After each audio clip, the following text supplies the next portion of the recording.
Assalamualaikum warahmatullahi wabarakatuh.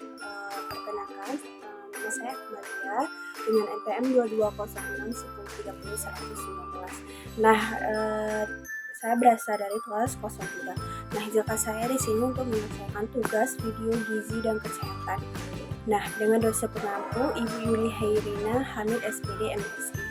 Nah, di sini saya akan menjelaskan sedikit materi mengenai UPGK. Jadi, apa sih UPGK ini? Jadi, UPGK ini adalah kepanjangan dari Usaha Perbaikan Gizi Keluarga.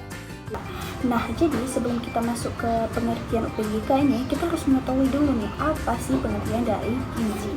Nah, jadi gizi itu merupakan salah satu kebutuhan manusia. Nah, ada banyak sekali ya gizi yang kita perlukan nih dalam tubuh kita nih. Tapi ada salah satu memang gizi yang sangat kita perlukan nih, itu protein. Nah, jadi perlu kita ketahui nih bahwa suatu paket kegiatan terpadu yang bertujuan terutama untuk mengurangi masalah kurangnya kalori protein itu disebut dengan UPGK atau Usaha Penyediaan Gizi Keluarga. Nah, adanya kegiatan tersebut itu bertujuan untuk meningkatkan dan juga memperbaiki gizi di seluruh keluarga, sehingga warga yang kekurangan gizi itu bisa dapat kita atasi atau para warga tersebut dapat dihindarinya karena kekurangan gizi tersebut. Nah, jadi UPGK ini merupakan sebuah usaha untuk melakukan kegiatan terpadu. Nah, usaha ini dia bertujuan untuk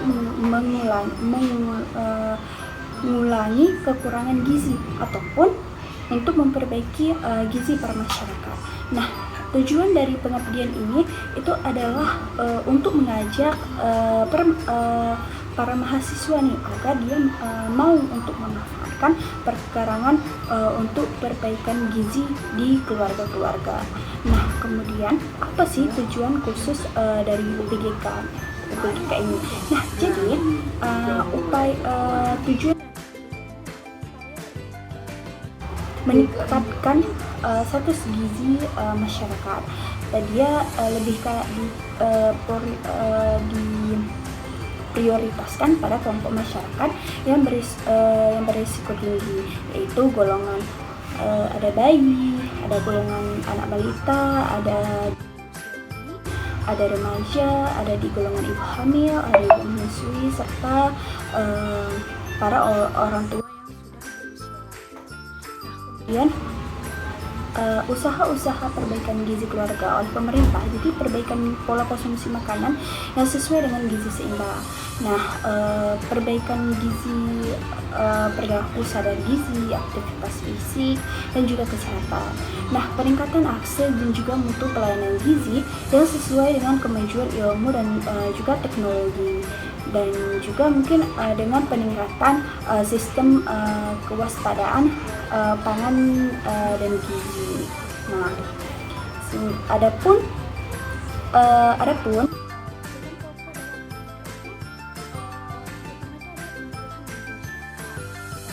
itu ada pelayanan gizi di posyandu, dan yang terakhir itu ada pemanfaatan perkarangan untuk meningkatkan gizi.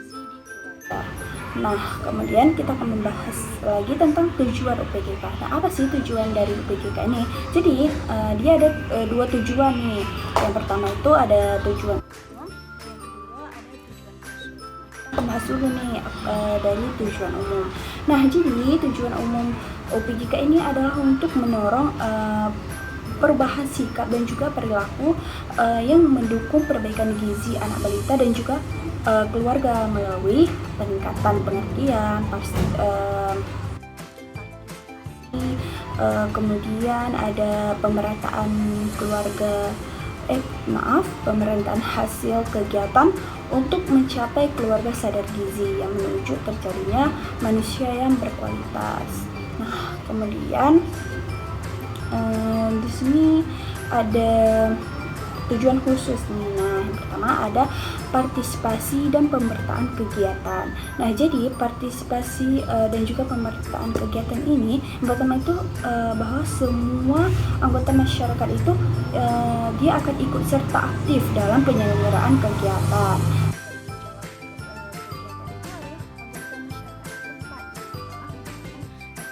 nih dari para mahasiswa misalnya. Nah kemudian ada pada OPGK ini kegiatan meluas ke semua wilayah yang ada di kemudian pada tipe wilayah semua balita, ibu hamil, ibu menyusui tercakup dalam kegiatan tersebut. Jadi memang kegiatan tersebut ini lebih kayak diprioritas pada balita, ibu hamil dan juga ibu menyusui ya. Nah, kemudian ada perubahan tingkah laku yang mendukung pencapaian perbaikan gizi.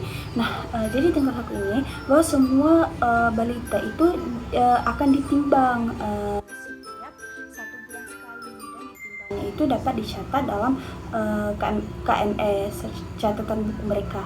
Nah, kemudian ada bahwa semua bayi tersebut disusui ibunya sampai usia 2 tahun atau lebih dan dapat makanan lain. Kemudian makanan yang sesuai dengan kebutuhan si bayi ini. Kemudian ada semua anak yang berumur 1 atau sampai 4 tahun itu akan mendapatkan biasanya itu di setiap 6 bulan sekali. Nah kemudian semua anak di hari itu segera diberi minimal larutan gula garam atau biasa disebut dengan Oralin, dengan Oralin obat diare juga. Nah kemudian setiap ibu hamil itu dia harus minum 1 tablet tambahan darah setiap hari itu selama 3 kali dalam sebulan terakhir semasa kehamilan si ibu ini. Nah kemudian setiap perkarangan itu dimanfaatkan untuk peningkatan gizi keluarga tersebut. Nah kemudian yang terakhir itu kayak setiap pasangan usia subur itu dia harus mengerti dan juga melaksanakan keluarga yang berencana. Nah kemudian yang terakhir itu dari tujuan khusus itu yang terakhir itu ada perbaikan gizi pada anak balita yang cakup. Nah, pertama itu kayak semua balita itu naik berat badannya itu tiap bulan. Kemudian 36 bulan itu harus mencapai berat badan dia itu berat badannya itu harus 11,5 kilogram ataupun bisa lebih dari itu. Nah, yang terakhir itu tidak terdapat lagi balita yang meninggal akibat diare tersebut. Nah, kemudian kita juga akan membahas tentang faktor yang mempengaruhi UPJK ini. Nah, jadi faktor yang pertama itu adalah cakupan pelayanan kegiatan UPJK. Kemudian sarana penunjang UPJK. Kemudian kuantitas petugas gizi tersebut, kemudian kerjasama lintas dan juga lintas program, dan yang terakhir yaitu kurangnya pengertian masyarakat. Nah kemudian kita akan membahas yang terakhir itu yaitu tentang sarana UPJK.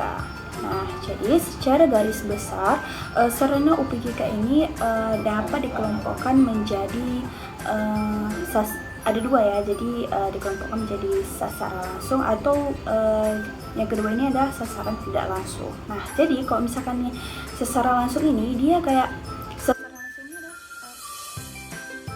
perorangan terhadap dirinya sendiri dalam rangka mewujudkan.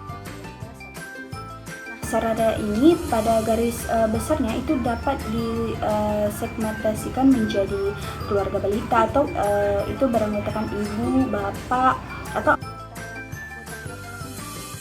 untuk mengasuh si anak tersebut. Nah, kemudian ada ibu muda, ibu hamil, ibu menyusui, dan masyarakat umum. Nah, yang kedua itu tentang sasaran tidak langsung. Nah, jadi sasaran yang dimaksud ini adalah dengan sasaran tidak langsung ini adalah perorangan atau dia kayak institusi yang diharapkan itu dapat membantu secara aktif baik sebagai pengajar atau motivator maupun sebagai penyediaan jasa pengembangan dan juga memperdayakan keluarga sadar gizi. Nah, sasaran ini antara lain dia terdiri dari kelompok yang mempunyai pengaruh dan juga menentukan dalam proses pengambilan keputusan, misalnya nih kayak pemuka masyarakat baik formal maupun informal, nah misalnya kayak pembuka agama, kepala adat dan lain-lain. Kemudian yang terakhir itu ada kelompok atau institusi masyarakat di tingkat desa, kayak misalnya nih KPD, KWT, PKK, Pramuka, Karang Taruna, LKMD atau lembaga agama. Baik, mungkin hanya itu sedikit materi yang dapat saya berikan. Semoga dengan materi tersebut itu bisa bermanfaat. Lebih dan kurang saya mohon maaf. Wassalamualaikum warahmatullahi wabarakatuh.